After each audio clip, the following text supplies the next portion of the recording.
ഇന്ന് ഡേ കെയറുകൾ സർവ്വസാധാരണമാണ്. ഗ്രാമപ്രദേശങ്ങളിൽ വരെ ഡേ കെയറുകൾ ഉണ്ട്. ചില കുട്ടികളെ സർക്കാരിൻ്റെ സാമൂഹ്യ സുരക്ഷാ പരിപാടിയുടെ ഭാഗമായി അംഗൻവാടികളിൽ ഒക്കെ തന്നെ വിടുന്നു. സാമൂഹ്യക്ഷേമ വകുപ്പിന് കീഴിൽ പ്രവർത്തിക്കുന്ന അംഗൻവാടികളിൽ വിടുന്നു.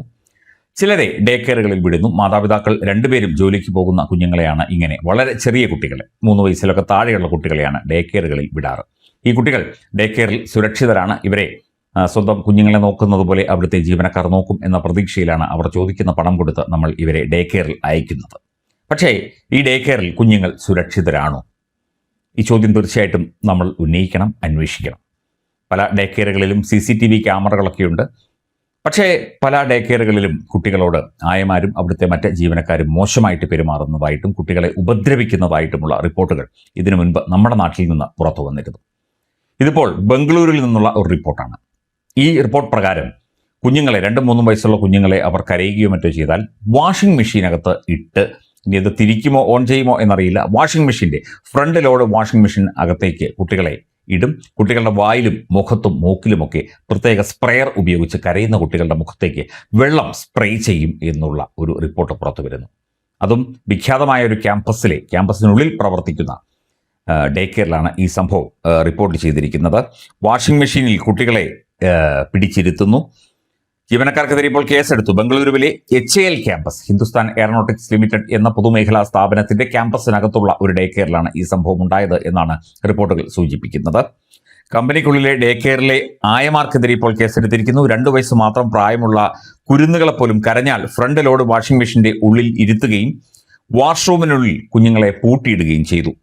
കുട്ടികൾ കരഞ്ഞപ്പോൾ ടോയ്ലറ്റിലെ ജെറ്റ് സ്പ്രേ വായിലേക്ക് വെള്ളം ചീറ്റിച്ചു. ജെറ്റ് സ്പ്രേ, അതായത് അതിശക്തമായി വെള്ളം ചീറ്റുന്ന ജെറ്റ് സ്പ്രേ കൊണ്ട് കുഞ്ഞുങ്ങളെ ഉപദ്രവിച്ച് അവരുടെ മുഖത്തേക്ക് വെള്ളം ചീറ്റിച്ചു. ശ്വാസം മുട്ടി അല്ലെങ്കിൽ ശ്വാസനാളത്തിലൊക്കെ വെള്ളം കയറി കുട്ടികൾ മരിച്ചു പോകാൻ വരെ സാധ്യതയുണ്ട്. ക്രൂരതയുടെ ദൃശ്യങ്ങൾ വാട്സാപ്പിലൂടെ പ്രചരിച്ചതോടെയാണ് സംഭവം പുറത്തറിയുന്നത്. IT കമ്പനിയിലെ ജീവനക്കാർ ജോലി സമയത്ത് തങ്ങളുടെ കുഞ്ഞുങ്ങളെ സംരക്ഷിക്കാൻ ഏൽപ്പിക്കുന്ന ഡേ കെയറിലാണ് ഈ സംഭവം ഉണ്ടായത്. കുട്ടികൾ കരയുകയോ ബഹളം വയ്ക്കുകയോ ചെയ്തു കഴിഞ്ഞാൽ ഈ ക്രൂരതയാണ് ജീവനക്കാർ ചെയ്യുന്നത്. വനിതാ ജീവനക്കാരുടെ പേരിൽ ജുവനൈൽ ജസ്റ്റിസ് നിയമപ്രകാരമുള്ള വകുപ്പുകൾ ചേർത്താണ് പോലീസ് കേസെടുത്തിരിക്കുന്നത്. മാത്രമല്ല ദേശീയ ബാലാവകാശ കമ്മീഷനും ഈ വിഷയത്തിൽ കേസെടുത്തിട്ടുണ്ട്. നമ്മളെല്ലാവരും ശ്രദ്ധിക്കേണ്ട ഒരു വിഷയം കൂടിയാണിത്. ഒട്ടുമിക്ക കുഞ്ഞുങ്ങളും ഇപ്പോൾ ഡേ കെയറുകളിൽ പോകുന്നവരാണ്. ഡേ കെയറുകളിൽ കുട്ടികളെ ആക്കിയിട്ട് പോകുന്ന അച്ഛനമ്മമാരുടെ എണ്ണം വല്ലാതെ കൂടിയിരിക്കുന്നു. ഒരു വീട്ടിൽ തന്നെ 2 പേർ ജോലി ചെയ്യുന്നത് സാധാരണ സംഭവമാണ്.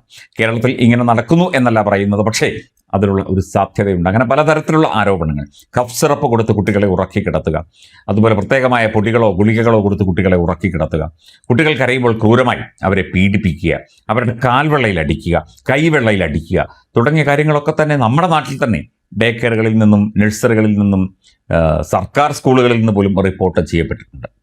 അപ്പോൾ തീർച്ചയായിട്ടും ഈ വിഷയത്തിലൊക്കെ ശക്തമായ മാതൃകാപരമായ നടപടിയെടുക്കണം.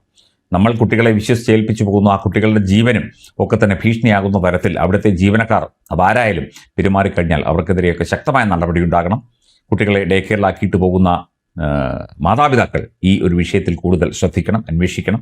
അതിൻ്റെ മറ്റ് നടപടികളിലേക്ക് കൂടി തീർച്ചയായിട്ടും നമ്മൾ കടക്കേണ്ടതാണ്. നമ്മുടെ ശ്രദ്ധക്കുറവ് കൊണ്ട് അത്തരത്തിൽ ഉള്ള ഒരു ബുദ്ധിമുട്ട്, ജീവന ഭീഷണിയാകുന്ന തരത്തിലുള്ള ബുദ്ധിമുട്ട് കുഞ്ഞുങ്ങൾക്ക് ഉണ്ടാകാതിരിക്കാൻ നമ്മൾ തന്നെ ശ്രദ്ധിക്കേണ്ടതാണ്.